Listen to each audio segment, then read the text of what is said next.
mwe mutamani wa Museveni amaze bbanga ddene ng'akola bannayuganda ebikolobero nga yeekwese wakati wansi w'ebiwawaatiro bya kitaawe nga manyi ye nantagambwako nga manyi ye naggwano naye kakati bukyanga abikola yakozeemu bino. Ensi yonna worldwide amaaso gamwegese era ensi emwegaanye era ateereddwako ebibaluwa ebyenjawulo alina okukwatibwa alina okubitebya otulugunya eddembe ly'abantu okutobola eddembe ly'obuntu human rights violations nga yeekwasa bagamba taata nti omwana wo lwaki akola ebikolwa anti omwana simanya nga General Museveni yeebuzaabuza mu nsonyiwe biki kakati olwaleero namuseetuse ku nnyawge omukulu Nalukoola Kanso avuddewo bubi ne muhoozi atapusa amateeka gonna n'amugya buli kawayo n'amulaga nno essaawa yonna wandibanga oli wa kitalo olwaleero naye ebyettamiro tebiriyo eno ogenda kubanga okangavula oba oyagala oba toyagala olina okugenda eruzira ate olina okusalibwa omusango either gwakalabba oba musango oba kibonerezo ki naye ng'olina okubako ekibonerezo ky'ogenda okusalirwa nga bannayuganda bakkirizganyiza kimu nti ky'osaanidde olw'ebikolwa by'okoze bannayuganda. Ekisookera ddala kye tuyita eddembe ly'obuntu kyekyo ekirungo ekitende ekyo ekituleetera ffe batuyite abantu nga buli lwerinzigwako obuntu bwange bukendeera nze ng'omuntu eddembe ly'obuntu lyerimpitisa omuntu buli lw'olirinyirira oba okendeezezza omuwendo gwange ng'omuntu eddembe eryo lyenjogerako teryalimpa si privilege kyeki mu Luganda okujjayo amakulu gaakyo genye privilege ekintu ekyo ekikuweebwa obuweebwa olw'okukulya kikujjako talina kukikujjako kale si privilege nti state oba government yegimpa wabula kyange kyabwebange Katonda ye yakimpa mbeere nakyo eddembe eryo ayagala oddikwatako ateekwa okuba n'ensonga lwaki alikwatako ate alina okugoberera amateeka zenziga ezituyamba okutembeeta n'okukuuma eddembe ly'obuntu n'obwenkanya. Tetwetaaga kukola mateeka singa ffenna twali bantu balamu. Amateeka tugakola gasobole okukwata kwabo ababa basusse we balina okukoma. Eddembe lyange nina ebbeeto ddinyumirwa ebbanga lyemmalanga bwe mba ndinyumirwa sirinyirira lyamulala olina ebbeeto okubeera mu muzigo gwo n'ofuuweeta emmindi ebbanga ly'omalanga emmindi yeeno bw'ogifuuwa tetoloka kugenda wa neighbor. Kitegeeza eddembe ly'obuntu. Actually, the list is shisha. Shisha ogimanyi? Shisha. Bintu bibeera bitokota wali mu kicupa. Ne babisika mu pipes. Bwe bati ne bamala ne bagira omukka. Bitaano mu nnyindo bina twin cam tabo. Gwe gwoba ofuuwa shishawo ddembe lyo. Naye shishawo oyo tatuuka ewange. Naye shisha ndoze example nkyamu kubanga ababuyinza bakwata abafuuwa ki shisha. Kyengezaako okulaga nti eddembe ly'obuntu lijja n'obuvunaanyizibwa.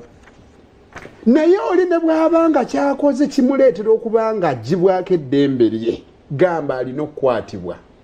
Bw'aba akwatibwa era waliwo amateeka agalamula. Akwatibwa atya? Bigambo kye bimugambibwa nga akwatiddwa. Bw'akwatibwa atwalibwawa? Baani abasobola omutuukako bw'aba akwatiddwa? Alina okutwalibwa mu kifo ekyo ekyalambikibwa essemateeka mu Kawaayiro 23 nazze naye n'obanga oyagala mu Kawaayiro 23 bakulaga bulungi akwatibwa atya? Bw'akwatibwa atwalibwawa? Mu bbanga kimu alina okutwalibwa mu kkooti. Okimanyi nti aba ateeberezebwa buteeberezebwa nti yazizza omusango naye nga tekikakasibwa nti yazizza omusango. Okutuusa gwamulumiriza lw'oleeta obujulizi ne bukakasiza ddala nti yazizza omusango oba ye nga yeerumiriza nti ddala omusango naguzizza olwo ne balyoka bamuzuula nti yazizza ki omusango. Bw'aba akwatiddwa nga tannatwalibwa mu kkooti ateekwa okuba nga asobola okufuna looya we omuntu wowo ku lusegere next of kin gamba nga mukyala we omusawo we waba atwaliddwa wateekwa okuba nga wamanyikiddwa kano kobadde ogamba waliwo chapter 4 mu chapter 20 fundamental and other human rights and freedoms. Fundamental rights and freedoms of the individual are inherent and not granted by the state. Otandikide wali weewo eddembe eryo kati lyowulira lyensinga okwogerako ligwa mu mugigi ogusooka first generation eryo lye bayita civil political rights. Abafuzi b'enkano beesiba nnyo ku ddembe erigwa mu mugigi ogwokubiri gye tuyita economic social right. Eryo nno lyeririwa eryo lyeryogera ku bintu nga obuweereza nga amalwaliro omuli eddagala enguudo ennungi ensula ennungi naye nga tetunnalituukako tusooka civil political rights lyeddembe lino lyolaba ndi mu kunyumirwa kati eddembe ly'okwogera okwetaba mu wano oli mu ddembe lyo eddembe lyange likuweebwa naye era bwe mba ndikozesa weebaze gavumenti okukkiriza eddembe lino oli exercising sisobola kugyebaza olw'ensonga Katonda ye yalimpa wabula erina obuvunaanyizibwa okulaba nga ndinyumirwa kikyamu taata okugenda mu kirabo kyo yonna gy'aba alaze n'agamba nze temunzannyirako nva kugulira muwala wange kyannyanja talina kwewaana obwo buvunaanyizibwa gavumenti obuvunaanyizibwa bwayo okukuuma okulaba nga etutumula okulera eddembe eryo mirundi mingi eremu okukikola nyina gissa ku nkanaga esobole okukola ebyo byeyina okukola olwaleero laba bwe kiri tolaba okulemererwa kwayo akakiiko k'eddembe ly'obuntu katondebwawo mu kawaayiro aka5 omwo mu ssemateeka mu ssuula eyo gy'obikudde eyo ey'okuna essuula y'okuna eyo baasimbuliza butereevu Universal Declaration of Human Rights eya 1948 eddembe eryo twalikkiriza liri international lya nsi yonna era ne tuteekawo ne mu ssemateeka abo gye baabaga abo bahonorable Rwomusana akakiiko k'eddembe ly'obuntu nga kanaaleeranga ki eddembe eryo kalina ne beetu okuboggolera kwali linnyiridde nga bwe twali tuwulira nga kaboggola naye bannantagambwako basobola okubuulira nti gwe bw'oba otuboggolera naawe tujja kukutwala eri abo bano b'okaayanira okirabye ekyo buli atukulembera oba atufuga oba alina obuyinza kuno ateekwa okugoberera ssemateeka oyo kyokka ssemateeka yataddewo n'eddembe ly'obuntu kakati kitegeeza nga bwe tulina eddembe yo abo bali mu buyinza bo tebalina ddembe ekyokulabirako balina eddembe okukwata abatebeza okumenya amateeka balina ebbeetu case of Elias Lukwago, case of Dr. Kizza Besigye, case of Mwanga Kivumbi and others balina eddembe okukwata balina ebbeetu okukwata oyo ateeberezebwa okuba omumenyi w'amateeka naye bwe baba bakikola balina emitendera n'amateeka n'engeri ezirina okuyitibwamu ekisookera ddala waliwo kye tuyita reasonable force okukozesa amaanyi ago agajyawo naani akola ekyo kubanga kati bw'olaba nga honorable Muwanga Kivumbi oba honorable Lukwago Elias bw'oba obaagala kyogamba tosobola kubawandiikira akabaluwa nti enkya jangu wano ku kitebe kya poliisi olowooza amagye ge galina ebbeetu okugenda okukwata abantu abo olumu sina amagye engeri gye tubirabamu kuba abajja babeera n'emmotoka ng'emmotoka ya buyonjo oba gye bayita drone ate nga teyina number plate tosobola na kumanya ani amukutte kiba kikyamu motoka kye bw'oba oli wa buyinza nga gwalina okukola bino kiki ekikwesibya obukookolo lwaki abantu abatali abo abalina okukola omulimu ogwo be bakola ekyo lwaki omuntu ono bwe muba mumutwala ate mumusiba akakookolo lwaki mumanya kantuntunu lwaki ye abaffe lwaki gye mumutwala mukweke n'atalabikako eri abantu be lwaki bwe muba mumututte mumutulugunya mumuteekako ebikola ebityoboola mulinnyirira eddembe ly'obuntu lwaki mumutereka gy'atalina kubeera lwaki musukka essaawa 48 ze mulina okumutwalirako mu kkooti kuba etteeka bwe ligamba ate si tteekateeka wabula ssemateeka yagamba nti akwatiddwa ng'ateeberezebwa okuba omuzzi w'emisango alina okutwalibwa mu kkooti mu bbanga eritasukka ssaawa 48 okuva lwakwatibwa. In the case of Honorable Sangira Sirukwago, waliwo Dembele eririnyiriddwa mu kiseera kino kye tulimu mu byaliko. Is there any right violated? Kituufu. Ekisooka baani abaamukwata gw'obamanyi? Bamujja ku Kira Road Police gye bamujja omutwala mu kooti. Honorable Lukwago. Kira Road Police. Abamujjawa okumutuusa. Kira Police, no Kira Road. Bwe yali ewakaawe. Baani abaamukwata? Tobulabangako obutambi. Babyakwerinda nabalaba. Baani. Oyinayo face gye walaba. Abantu abo abakola emirimu egyo egy'omuwendo bwegityo. Lwaki olumu tulaba abantu abajja nga beesibye obukookolo nga balinganga abantu abali awo abaveeyo ewatategeerekeka. Walaba abakwata Honorable Muwanga Kivumbi. Naye ekyo tokimanyi lwaki bakikola Honorable? Okweyisa bwe lwaki abantu beesiba obukookolo n'amanya ne bagajja kandi nga tulina okugalaba? Ng'omanyi lwaki bakikola? Ensonga lwaki bakikola? Waliwo enkola eyajja abantu bakola emirimu gyabwe gye balina okutuma ne babateeka ku mitimbaga ne bakuba obufaananyi mulaba yakoze kino mulaba yakoze kino ne famire zaabwe ne baziteeka ku omuntu bw'aba akola ng'agoberera amateeka omuntu oyo akola obulungi emirimu gy'eggwanga gwe tunaawa ne zicepe olw'okukola emirimu ng'agoberera amateeka tasaanye kwekweka. Waliwo omusajja wano eyalumbanga Dr. Kiza Besigye okyamujjukira omupoliisi bwana yagenda okulunda embogo.